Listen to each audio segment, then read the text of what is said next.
Sabemos da importância de debater sobre literatura, educação e cultura. Então nada melhor do que conversar com quem entende, não é mesmo? Se você gosta desse tipo de conteúdo, curta esse vídeo, se inscreva no canal e ative as notificações. Desse jeito você consegue acompanhar as nossas novidades aqui no YouTube. Bora pra live? Olá pessoal, tudo bem? Meu nome é Gabriela, sou jornalista aqui na Estante Virtual e hoje temos mais uma live da série Estante Entrevista. Hoje vamos entrevistar o escritor Jefferson Tenório, autor do livro O Avesso da Pele. Deixa eu ver se ele já entrou aqui. Oi Jefferson, tudo bem? Boa tarde. Olá, boa tarde, tudo bem? Tudo bem? Estava aqui fazendo uma breve apresentação sobre a nossa live. Hoje é mais uma conversa na nossa série Estante Entrevista. Vamos conversar com o escritor Jefferson Tenório sobre a representatividade negra na literatura. Jefferson nasceu no Rio de Janeiro, em 1977, mas é radicado em Porto Alegre. Autor dos livros O Beijo na Parede e Estela Sem Deus, Jefferson lançou O Avesso da Pele neste ano. Com Um Beijo na Parede, conquistou o Prêmio de Livro do Ano pela Associação Gaúcha de Escritores. Atualmente, o autor também é doutorando em Teoria Literária pela PUC do Rio Grande do Sul, correto? Isso mesmo. Jefferson, vamos começar por aquela pergunta que todos os leitores têm curiosidade, que é sobre a sua relação com a literatura. Em algumas entrevistas eu vi que você contou que você se tornou um leitor ávido depois que você entrou na faculdade de letras. Queria que você contasse um pouco mais sobre isso, como era a sua relação com a literatura antes da faculdade, e se foi a partir do curso que você começou a ter acesso a livros clássicos, a grandes nomes da literatura. O que eu tenho dito que eu fui um leitor tardio, né? Um leitor literário na vida adulta. Mas a minha relação com a literatura talvez ela seja anterior aos livros, porque como eu tive uma infância, uma adolescência assim bastante atribulada, né? De muitas mudanças drásticas, eu tive que me habituar ou de certa forma me proteger, buscando uma outra forma de enxergar a vida, que era através da imaginação. Então eu era bastante imaginativo, assim, né? Eu costumava imaginar situações, né? Eu costumava a construir uma realidade, construir um mundo, né? Então eu era muito no mundo da lua, assim, né? Mesmo que as situações reais fossem bastante difíceis e às vezes até violentas também, né? Então, eu creio que a ficção ela já faz parte da minha vida nesse sentido, assim, né? De gostar da imaginação e gostar da fabulação da própria vida, né? Mas quando eu entrei na faculdade, no curso de letras, eu tive acesso ali a um mundo que eu não conhecia, né? E eu dei de cara assim com os clássicos da literatura, né? Então, o primeiro livro que eu li assim de clássico foi o Don Quixote. E eu apanhei bastante, assim, porque não era uma leitura que eu estava acostumado no primeiro semestre de letras. Depois li a Odisseia, do Homero, e aí vieram, né, Shakespeare e outros clássicos, né. No primeiro semestre foi bem difícil, eu não conseguia lidar muito bem com essa linguagem, mas aos poucos eu fui compreendendo a importância. E aí, quando eu entendi o quanto eu tinha perdido enquanto leitor, aí eu entrei assim numa espécie de desespero assim de querer ler tudo que eu podia. E aí comecei a comprar livros e mais livros até conseguir montar a minha biblioteca. Eu ia perguntar sobre a sua biblioteca. Quantos livros você já tem hoje e como é que é a sua leitura? Você continua sendo um leitor de clássicos ou hoje você prefere procurar novos autores, conhecer novos escritores que estão surgindo? Bom, primeiro eu quero dizer que não é papel de parede, tá? É biblioteca mesmo, tem livro de verdade ali. Acho que as Eu pessoas, entendo, eu também tenho. as pessoas descobriram que ter livro atrás dá um certo status, né? Descobriram só agora, né? A gente já sabe disso há muito tempo. Mas eu já tive bastante livro, assim, né? Mas com as mudanças que eu tive que fazer durante a vida, eu acabei deixando um pouco na casa da minha mãe, tem um pouco aqui, né? Mas eu me lembro que eu já cheguei a ter 5.000 livros em casa, assim, né? Era livro em todas as partes da casa. Quer dizer, hoje eu ainda tenho livros em qualquer parte da casa. Tem no banheiro, tem na cozinha. É, eu gosto de ver livros assim espalhados, né? O problema é quando tu vai procurar um livro, né? E aí tu não sabe se ele está dentro do armário ou se está na estante, né? Mas é um problema que dá para a gente resolver. Mas eu continuo lendo os clássicos, relendo, né, os clássicos, eles fazem parte da minha constituição, tanto que eu abro, né, o Avesso da Pele com uma citação do Hamlet, do Shakespeare, e os clássicos eles retornam a mim, e como eu sou professor também de literatura, né, então eu acabo relendo para dar aula também, e ao mesmo tempo eu acabo lendo autores contemporâneos também, né, então eu faço esse balanço, assim, né, de não me fechar nos clássicos, mas também não me fechar na literatura contemporânea, né? Tentar equilibrar aí as leituras. Aí, falando um pouco sobre a universidade ainda, uma leitora que perguntou: como você escolheu o curso? O que te motivou a escolher letras? E como eu não tinha muita informação na época que eu entrei na universidade, né, isso foi em 2000, né, eu fiz um cursinho para vestibular em 99, e eu não tinha muita ideia assim, do que eu ia fazer, e a única coisa que eu sabia é que eu gostava de ler jornais, né? Era o que eu gostava de fazer, assim, que eu me lembro, né? E na época eu trabalhava numa pizzaria, que curiosamente hoje é na esquina da casa onde eu moro hoje, né? E era uma pizzaria, então, onde eu trabalhava, e eu não tinha muita perspectiva, assim, né, de fazer uma faculdade e tal. Bom, aí eu tento fazer arquitetura numa universidade particular aqui, passei nesse vestibular, mas não consegui pagar a matrícula de arquitetura.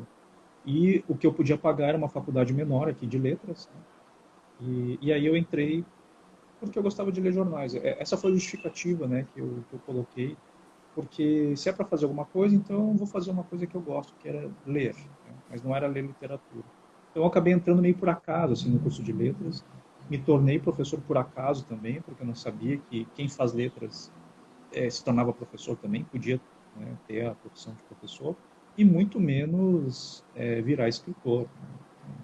Eram coisas muito distantes de mim, mas eu acho que quando eu entrei na faculdade isso se abriu assim de uma maneira muito forte, assim, né? Parecia que aquele espaço ali estava me esperando para eu começar essa caminhada. E aí, agora falando um pouco, né, sobre o tema da nossa live, em uma entrevista você falou que o Quarto de Despejo, da Carolina Maria de Jesus, era uma das referências na sua trajetória como escritor. De que forma ela pode ser uma voz potente para os escritores negros no país e de que forma ela influencia a sua escrita? Eu acho que a Carolina Maria de Jesus ela pode ser uma influência para qualquer escritor, né? Não só para os escritores negros, mas para qualquer escritor. Assim como os escritores brancos também podem ser uma influência para as pessoas, né? A questão é que talvez a Carolina Maria de Jesus ela traga algumas temáticas, alguns temas que as pessoas, escritores brancos, talvez não tenham abordado.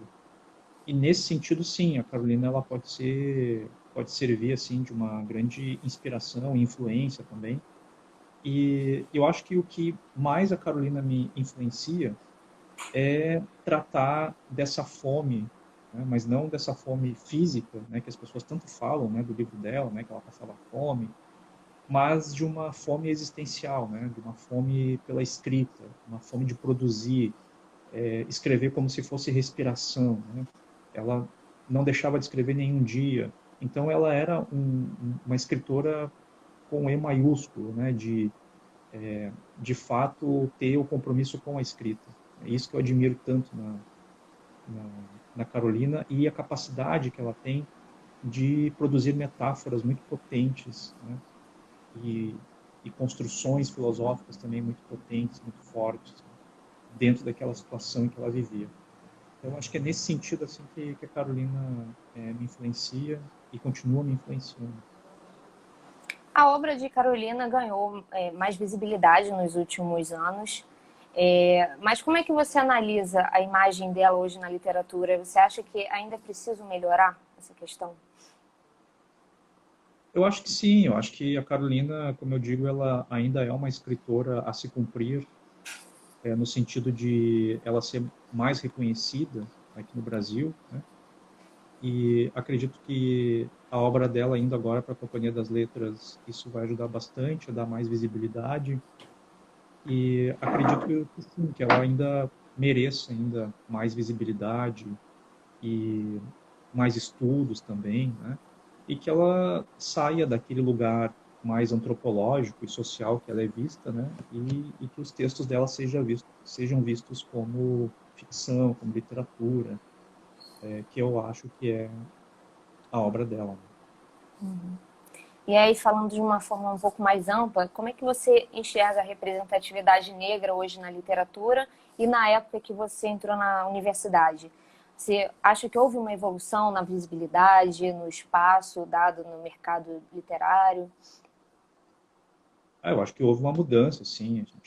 Não há como negar que de uns anos para cá há um interesse e há uma demanda também por autores negros. E acredito que nós já temos aí alguns destaques assim que, enfim, que andam frequentando esses espaços de validação da literatura, né? Daí eu estou falando de concursos da própria universidade, né? E quando eu entrei na faculdade, ali no início dos anos 2000, era muito difícil a gente ter acesso a autores negros, né? Eu passei por, é, posso dizer que eu passei por duas graduações, né? Porque eu estudei 4 anos nessa faculdade particular e por falta de grana, né, por comprar muitos livros, eu não consegui mais pagar a faculdade e tive que parar durante um ano e fazer o vestibular para uma universidade federal. E aí eu tive que estudar mais 3 anos nessa universidade federal. Então, foi quase duas graduações, né? E eu lembro de ter estudado um ou dois autores negros, né, nesses 7 anos que eu tive de graduação. E eu só fui ter contato assim, com mais literatura negra quando eu estava fazendo mestrado já. Então, acho que hoje em dia, talvez seja incontornável que professores universitários de literatura não consigam trabalhar literatura de autores negros. É incontornável isso. Isso é uma demanda e que é solicitado pelos alunos também. Então, acho que isso é uma vitória, é um ganho, mas ainda tem muito chão pela frente, né? Tem muitos escritores que ainda precisam de mais visibilidade, que precisam de mais reconhecimento do seu trabalho, né? Uhum. E de que forma essa representatividade ajuda na construção de novos leitores e novos escritores no país? Eu acho que ela vem ajudando a constituir um imaginário, né, do que nós achamos que é literatura. Eu, enquanto aluno no ensino médio, nem sabia, né, que pessoas negras poderiam ser escritores, né? Eu me lembro direitinho dessa imagem, assim, de certo dia eu me perguntar, né, se haveria autores negros e abrir os livros didáticos, né, e não encontrar, ou quando encontrava ele era embranquecido, né, que é o caso do Machado de Assis. Então eu acredito que a representatividade ela é muito importante nesse sentido, né? Eu que tenho acompanhado o trabalho da Conceição Evaristo e tive a oportunidade também de acompanhar ela em escolas, em visitas, né, a escolas. E é incrível assim, né, o quanto a presença dela, né, além da literatura, marca as pessoas, né, porque está ali uma mulher negra com 73 anos e que conseguiu escrever seus livros e é reconhecida nacionalmente, internacionalmente. Então isso traz assim uma esperança para aquelas pessoas de que é possível, né? E sem entrar na questão da meritocracia, né? É necessário que haja também programas de governo para que as pessoas também tenham acesso, né? Mas também acho que é interessante enxergar exemplos como o da Conceição Evaristo, da Carolina Maria de Jesus também, né? E aí, falando um pouco sobre a sua história, você nasceu no Rio de Janeiro, mas se mudou logo cedo para Porto Alegre, né? Ainda na adolescência, né? Aos 13 anos, é isso? Isso.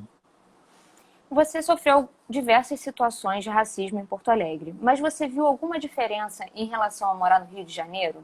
Que também a gente já conhece que tem um histórico de abordagens policiais um pouco mais violentas, enfim. A gente tem esse histórico no Rio de Janeiro e eu queria saber se você sentiu alguma diferença entre as duas cidades. Como eu fiquei só até os 13 anos no Rio de Janeiro, né? Eu não peguei ali aquela parte que é da adolescência que eu tive aqui em Porto Alegre, ou seja, de começar a sair, né, à noite, começar a caminhar sozinho pela rua, né? Isso eu não tive no Rio de Janeiro. Então foi a impressão que eu tenho, né, de quando eu vim para cá, e meses depois eu já recebi uma abordagem, né, já com 14 anos, e parecia que aqui alguns espaços eram muito marcados, assim, né, onde negros podem caminhar e onde não pode, ou quando ele é visto ali como uma ameaça, né, em alguns bairros. Isso ficou bem nítido e rapidamente eu percebi isso aqui em Porto Alegre.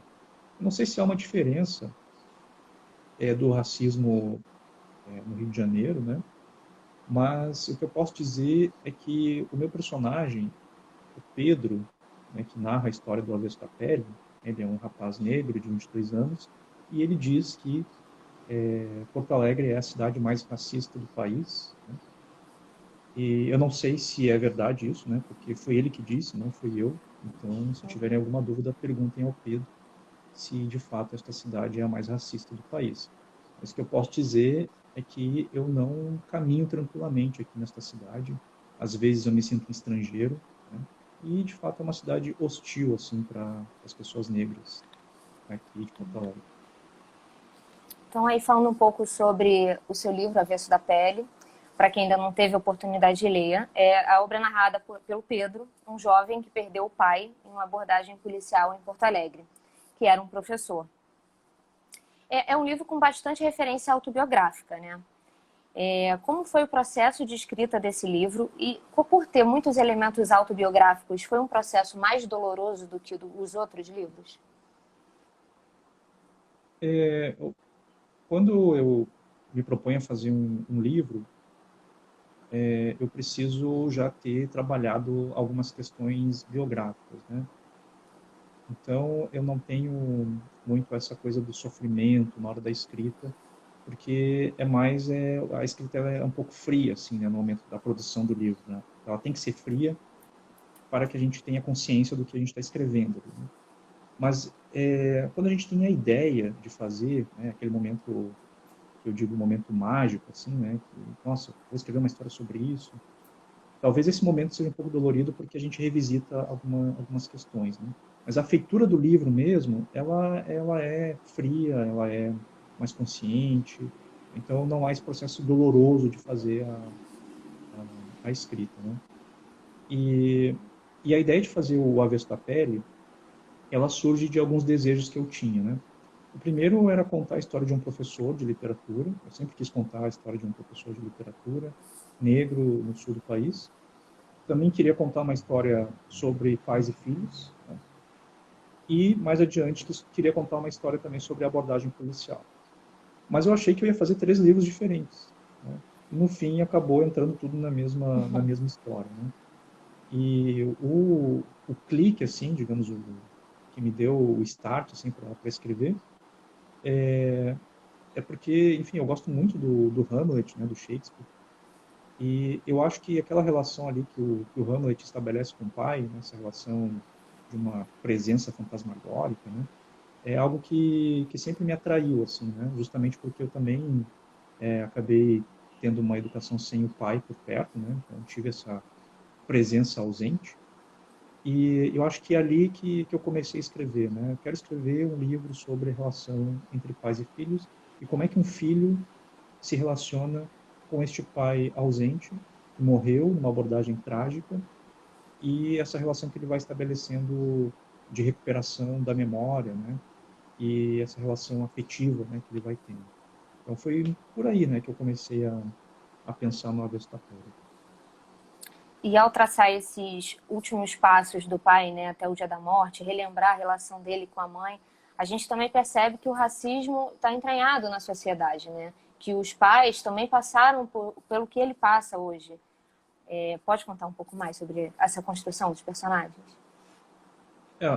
Os personagens eles foram surgindo, né, assim, ao longo da escrita. Eu não tenho nada assim muito planejado. Eu tenho sempre uma meta assim de conseguir escrever 30, 40 páginas para avaliar mesmo se aquilo funciona como um romance. Porque eu acho que a partir desse número de páginas, né, a gente já começa a criar uma série de situações em que os personagens vão surgindo porque tem que surgir, né? Eles precisam preencher determinados espaços ali para que eles funcionem, né, como literatura, como ficção. É claro que os personagens, eles, alguns deles são inspirados em pessoas que eu conheci, que eu conheço, né? Então, são construções, assim, construções próximas, né, de pessoas com quem eu convivi. Ou também a reunião também, né, de várias pessoas num personagem só.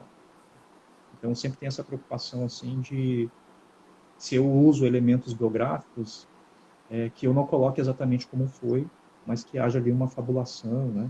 Até porque a literatura não aceita muito a realidade, ela acaba refutando o que é muito real, né? Ela precisa desse processo de, de metáforas, de fabulação, para ela funcionar como literatura, como ficção. Então, é isso que eu faço, assim, né? É procurar construir os personagens de modo que eles sejam ficcionais e aí sim se tornem verossímeis. Isso também ocorreu nos seus outros 2 livros anteriores. Sim, aconteceu também com o Beijo na Parede e com o Estela Sem Deus. Talvez os dois anteriores, eles não estejam tão próximos de mim quanto o Avesso da Pele, né? O Avesso da Pele tem muitas semelhanças assim com a minha vida, né? É um professor de literatura, negro, que já sofreu abordagens policiais, né? Eu também já sofri abordagens policiais, mas ainda assim há um distanciamento ali necessário, né? Para que o livro funcione como literatura.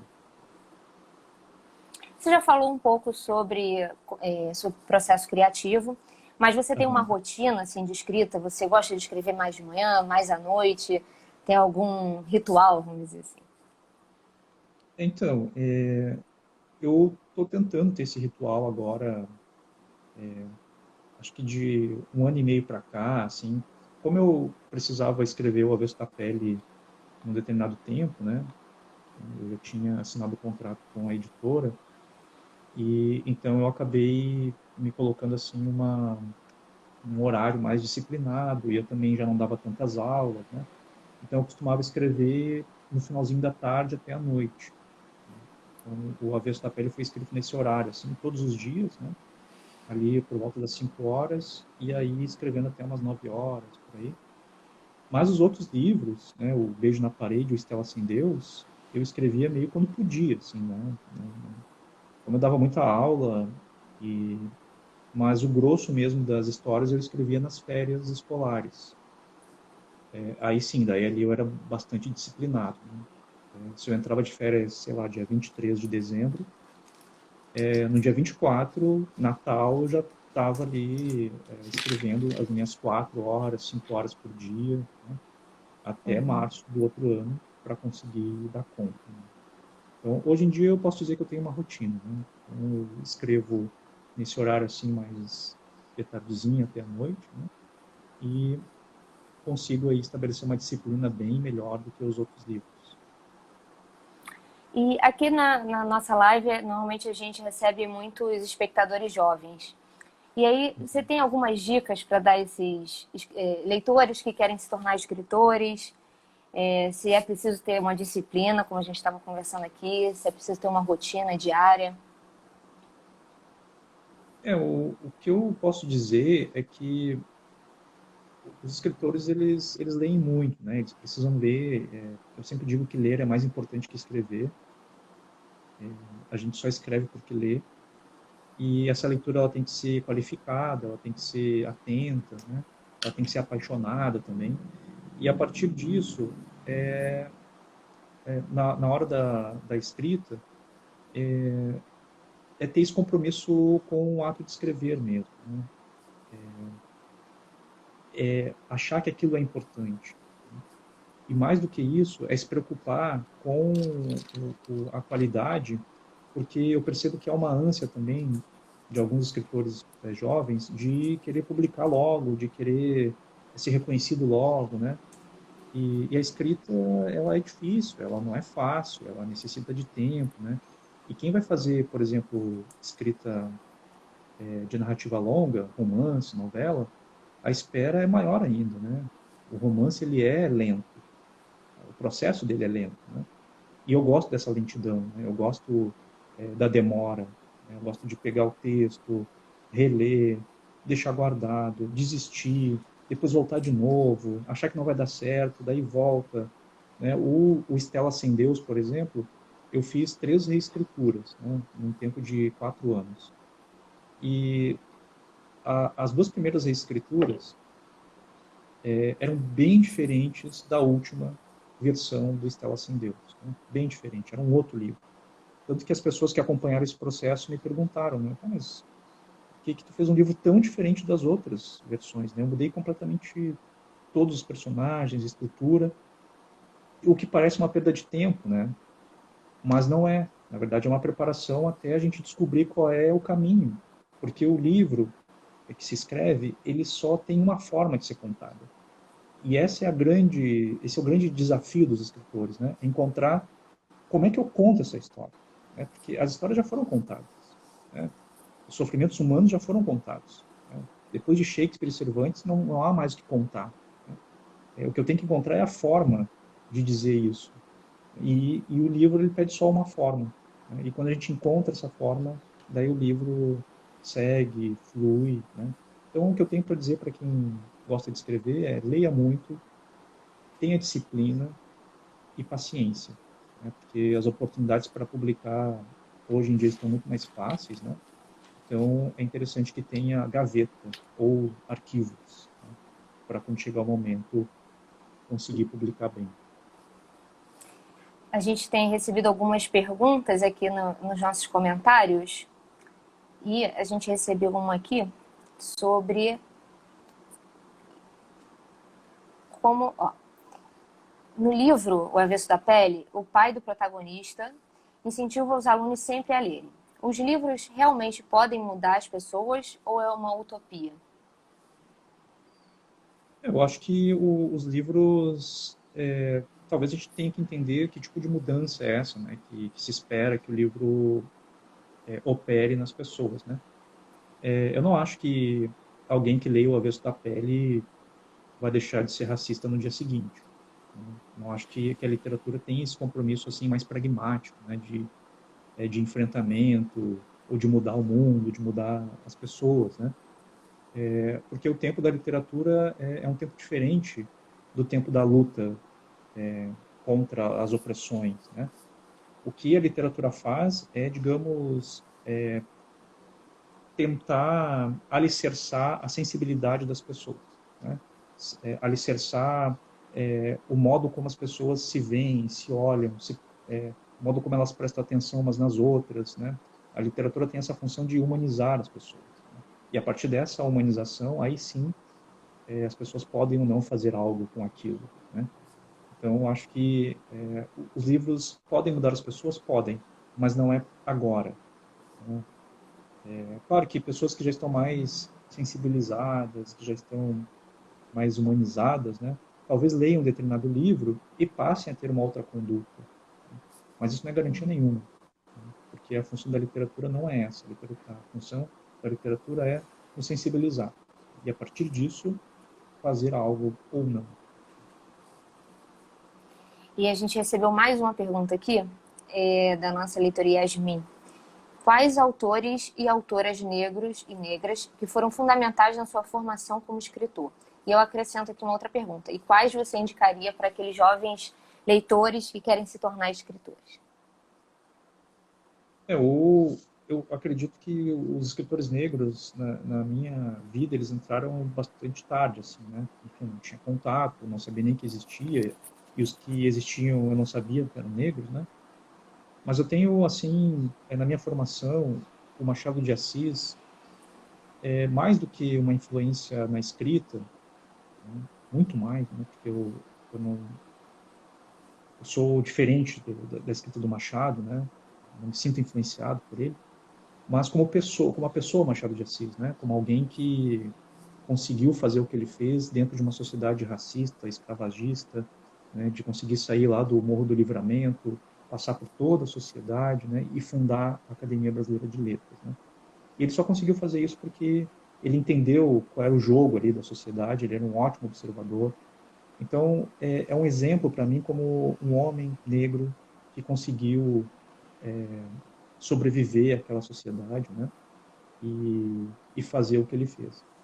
Agora, influências de escritores negros, daí eu tenho várias, assim, né? Acho que a primeira é a Carolina, né? Maria de Jesus. Depois eu tenho o Luiz Gama, né? Que é um grande poeta. O Lima Barreto, né? Que é um escritor, um cronista, um visionário, um irônico, debochado, né? Da sociedade racista. A Conceição Evaristo, né? Toda a literatura dela, das escrevivências. E se a gente for para os norte-americanos, né, daí tem vários aí, o próprio James Baldwin, né, com Terra Estranha, a Toni Morrison, né, com Os Olhos Azuis. Então, são inúmeros autores negros que acabaram me influenciando tardiamente, mas felizmente continuam me influenciando. E acho que os escritores jovens devem ter contato com esses escritores, não só com os escritores negros, né, que eu sempre digo, eu não sou a favor de uma leitura negrocentrada ou afrocentrada, acho que a gente tem que conhecer tudo, né? Desde os gregos, passando pelos africanos, passando pelos americanos, enfim, nós temos direito a conhecer todo tipo de literatura. A gente também recebeu uma outra pergunta pedindo para você contextualizar um pouco sobre os outros dois livros, né? O Beijo na Parede e Estela Sem Deus. Podemos falar rapidamente sobre os dois livros? Sim, o Beijo na Parede, ele é um livro que foi publicado em 2013. Ele é a história de um menino, ele tem 10 anos, é contado em primeira pessoa, e ele perde os pais muito cedo, e ele vai morar na rua, né? E na rua ele conhece, então, uma família que é composta por uma ex-prostituta, um ex-bicheiro, uma travesti, e ali ele vai, então, formar a família dele, né? Nesse sentido, ele vai fazer algumas reflexões assim muito profundas, né, sobre a vida, sobre a existência, sobre o abandono de Deus, né? Bom, o livro ele fez um relativo sucesso e depois ele foi vendido para o MEC, né, para ser distribuído nas escolas do Brasil inteiro. Então, é um livro assim que ganhou um prêmio também, né, de livro do ano. O livro seguinte é o Estela Sem Deus, que é a história de uma menina de 13 anos, né? Eu conto a história dos 13 aos 16 anos, também contado em primeira pessoa, é uma menina negra e que tem o sonho de se tornar uma filósofa, né? Mas não uma filósofa no sentido do mundo de Sofia, né?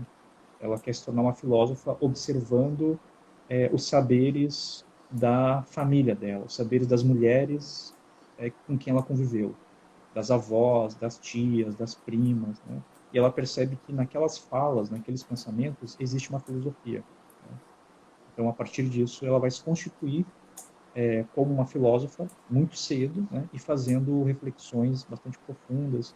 E aí entram questões do racismo, o machismo também, né? Eu acabo entrando em questões do aborto também. Então, também ganhou o título de livro do ano aqui no Rio Grande do Sul, até chegar então no Avesso da Pele, que ontem, né, recebeu também o prêmio de livro do ano pela Feira do Livro aqui de Porto Alegre. Legal, parabéns pelo prêmio. Obrigado. A gente recebeu mais uma pergunta aqui. Quando você decidiu que queria ser escritor, ou melhor, quando você decidiu que queria publicar os livros que viria a escrever? Assim, eu nunca achei que... Eu acho que eu não nasci para ser escritor, né?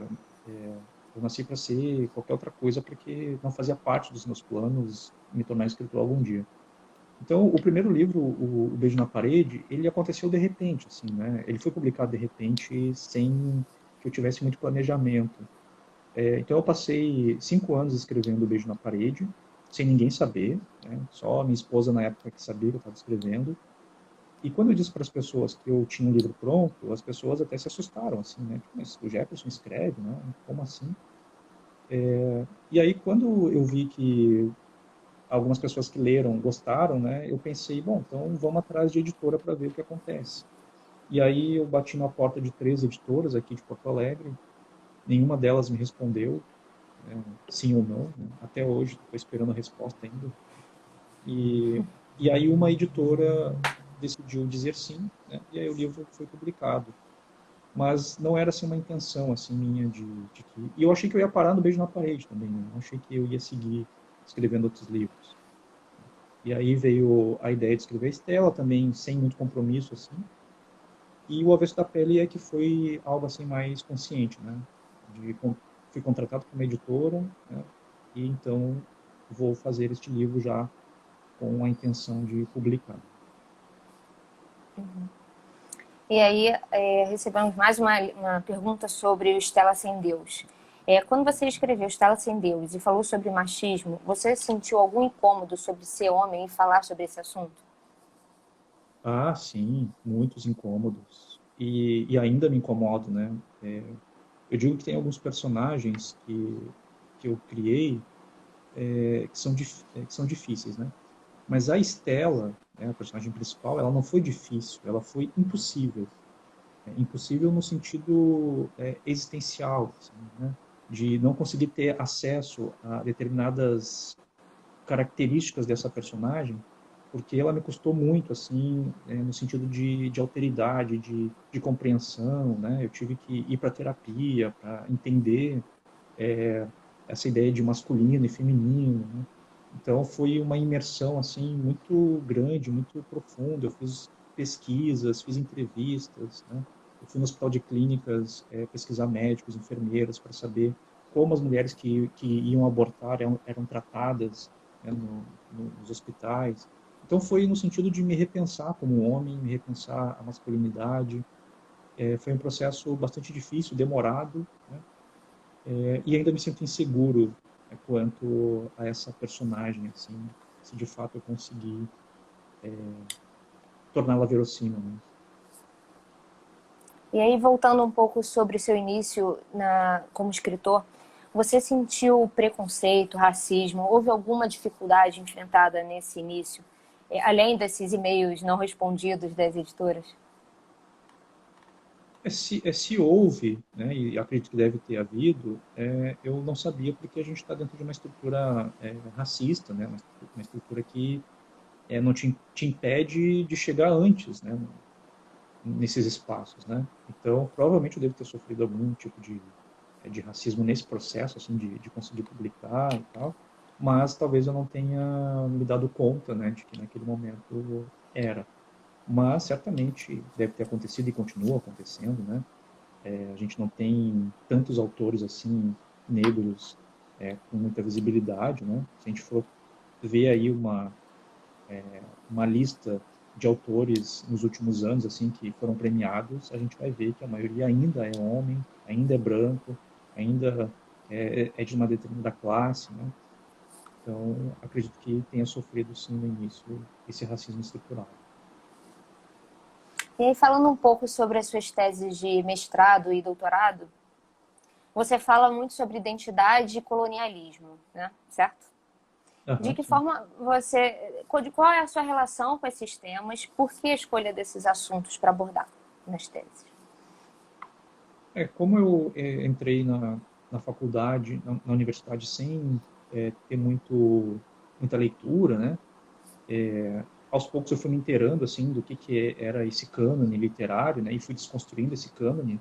Então ele começou a deixar de ser eurocêntrico, branco, e começou a me interessar as literaturas de matriz africana, literaturas escritas por autores negros, o que me levou, então, a esses temas da colonização, pós-colonização, a decolonialidade também, né?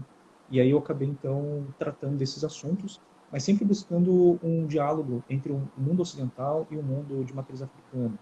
Tanto que na minha tese, na minha dissertação de mestrado, eu acabei trabalhando o escritor moçambicano Mia Couto junto com a teoria nihilista do Nietzsche. Então eu busquei ali uma conversa, né, entre dois pensadores, um ocidental e um africano. E é o que eu tenho feito também no meu doutorado, né, buscar esse diálogo das literaturas africanas e das literaturas portuguesas e ver como elas veem a representação paterna, né, dos pais nessas duas literaturas. Então sempre buscando aí o diálogo, né, entre essas duas culturas.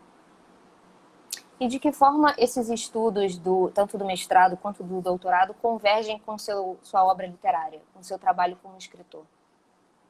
Eu acho que no Avesso da Pele isso talvez seja mais consciente, assim, né? Porque o término do Avesso da Pele coincide com a metade das minhas pesquisas, né, do doutorado, que é essa representação paterna, né? Então eu cheguei a algumas conclusões ainda precárias, né? São algumas conclusões de que a representação paterna ocidental ela costuma ser mais trágica, ela costuma ser mais traumática, né? Ela costuma ser mais o pai detém muito poder, né? E nas literaturas africanas esse pai é um pouco mais diluído, né? O poder dele já não é tão central, ele ele tem um poder mais coletivo, né? E não tem esse caráter traumático, né? Que a gente vê no mundo ocidental.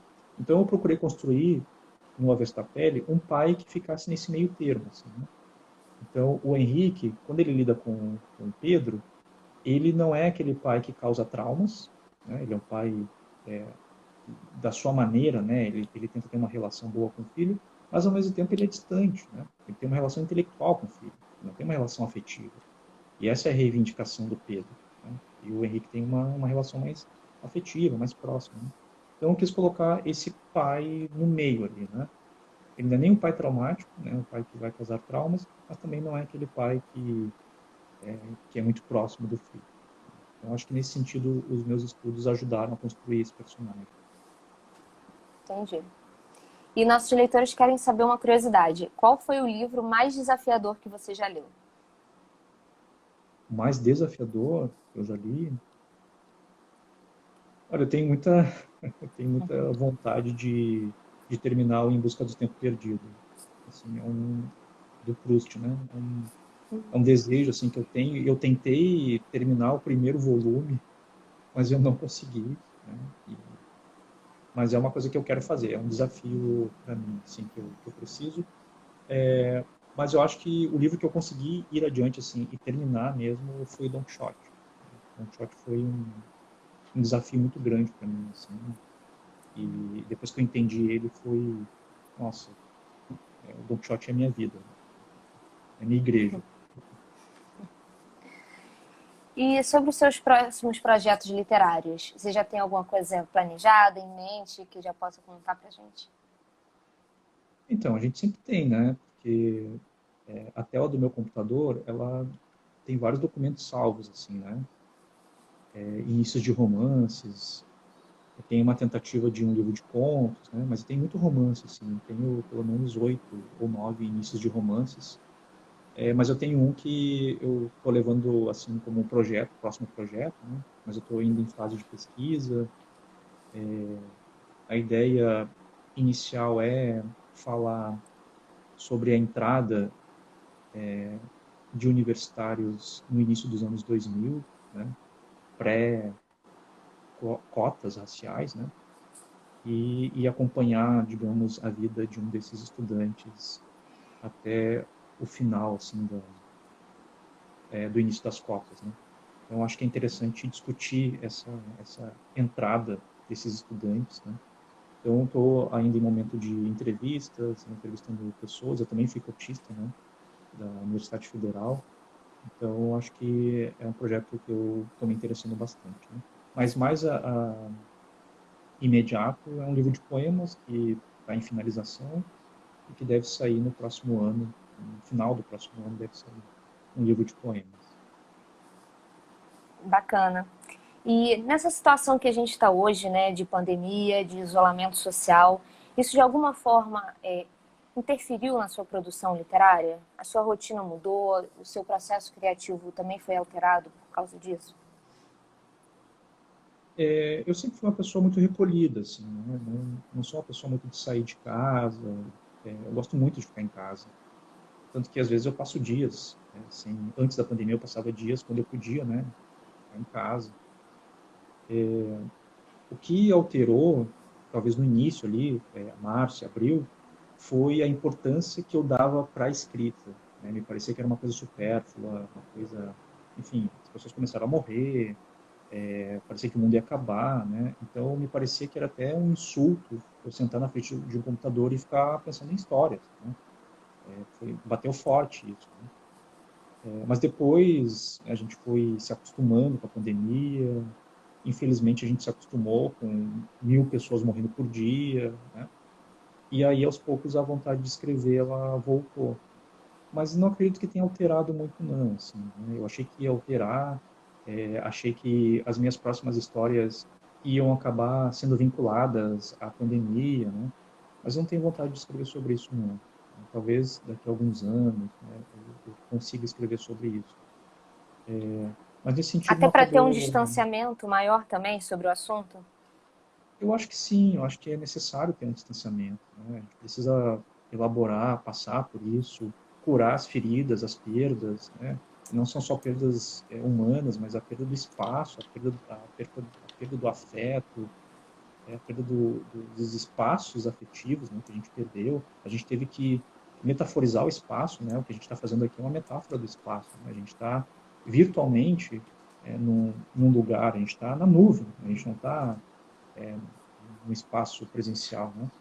Então, acho que a gente precisa elaborar tudo isso para conseguir escrever, né? E acho que vão sair bons livros, né, depois que isso tudo passar, referentes à pandemia. Olha, recebemos aqui uma mensagem de um leitor que é fã.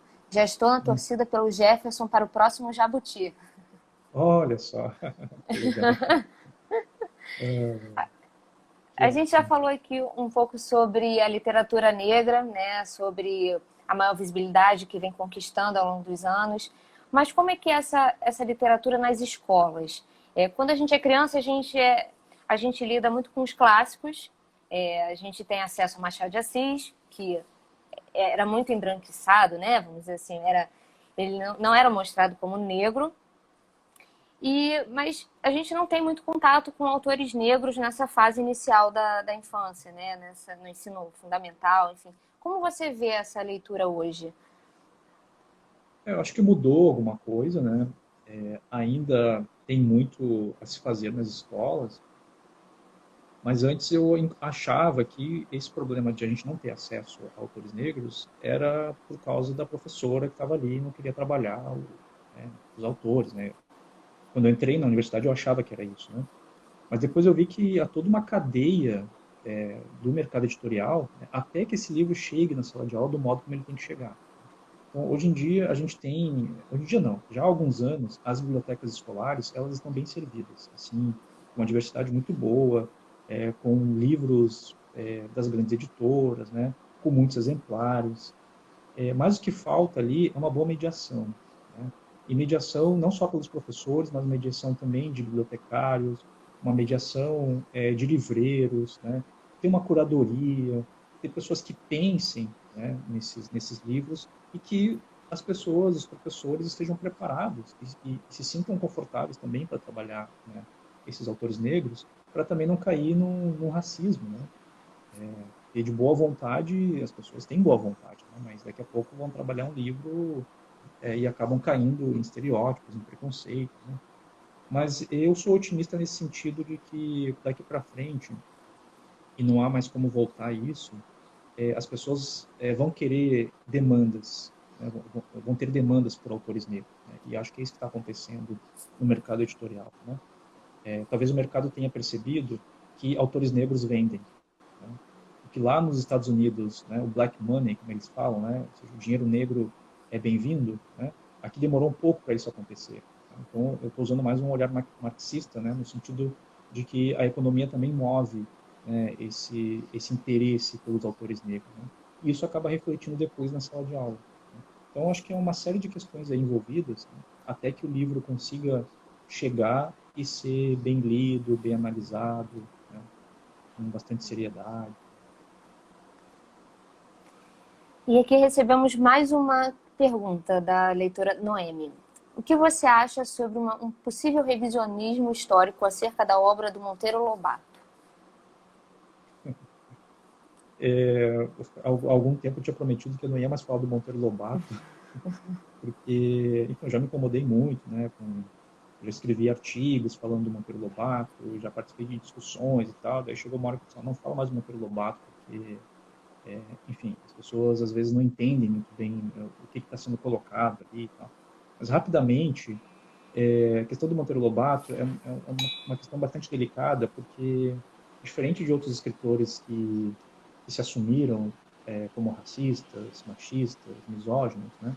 Que é o caso do Fernando Pessoa, né? Que há pouco tempo se descobriu que ele, enfim, era adepto da escravidão, é, tem textos dele falando mal dos negros, né? Falando mal das mulheres também, era misógino e tal. Mas a gente não identifica isso na poesia do Fernando Pessoa, né? Então, aquela coisa de separar o autor da obra funciona para o Fernando Pessoa, né?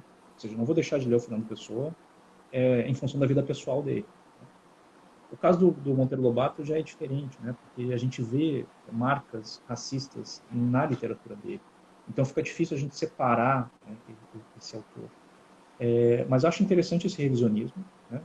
Acho interessante que ele seja lido, ele tenha sua importância enquanto autor que trouxe a literatura infanto-juvenil para o Brasil, né? Ele começa, ele abre caminho para isso. Mas acho interessante também dizer que ele tinha essa postura racista, que existem problemas no livro dele, e discutir isso com os alunos, né? Então a questão não é proibir o Monteiro Lobato, mas é trazer a literatura e discutir como ela tem que ser discutida, de maneira honesta, né? Dizendo o contexto da época, né? Então acho que... mas assim, se eu tiver que optar entre Monteiro Lobato e outro autor, eu vou para outro autor. Agora, se é extremamente necessário, né, que eu fale do Monteiro Lobato, vamos lá, vamos discutir, né? Mas com esse olhar assim revisionista. Trazer essa crítica, né? Trazer o debate e não Exatamente. camuflar, né? Isso, a gente tem que... E não adianta ficar trocando trechos, omitindo trechos, mudando palavras, né? Não é por aí, né? A gente tem que deixar como está e vamos discutir por que ele escreveu daquele jeito. Jefferson, estamos chegando no finzinho da live. Queria saber se você tem mais alguma coisa para falar para a gente, algum ponto para trazer para a nossa discussão. Eu acho que é isso. Quero agradecer aí pela conversa, foi muito agradável, pelas perguntas também, agradecer as pessoas que contribuíram aí. E eu estou aí nas redes sociais também. É super bem-vindas assim os comentários e, enfim, as mensagens que as pessoas têm me mandado. Fico muito feliz assim quando eu recebo. Então, só quero agradecer mesmo e dizer que foi um prazer estar aqui. A gente recebeu várias mensagens aqui. Que legal, Jefferson. Um grande prazer conhecer você. Logo quero ler alguma das suas obras. A Eliane mandou: Jefferson, que alegria te ver. Discussão permanente. Precisamos de formação de qualidade. É isso aí. Então é isso, Jefferson. Espera aí, só um minuto, que recebemos mais uma pergunta. Acho que dá tempo. Até que ponto podemos diferenciar um discurso racista de um autor e um discurso racista proposital do autor? Aí tem a ver com a construção, né, do personagem, né? E isso só acontece quando o personagem é complexo. Então, a gente tem que apostar na complexidade dos personagens, né? Ou seja, mostrar as contradições dele, mostrar o quanto o narrador pode chegar no íntimo desse personagem, né?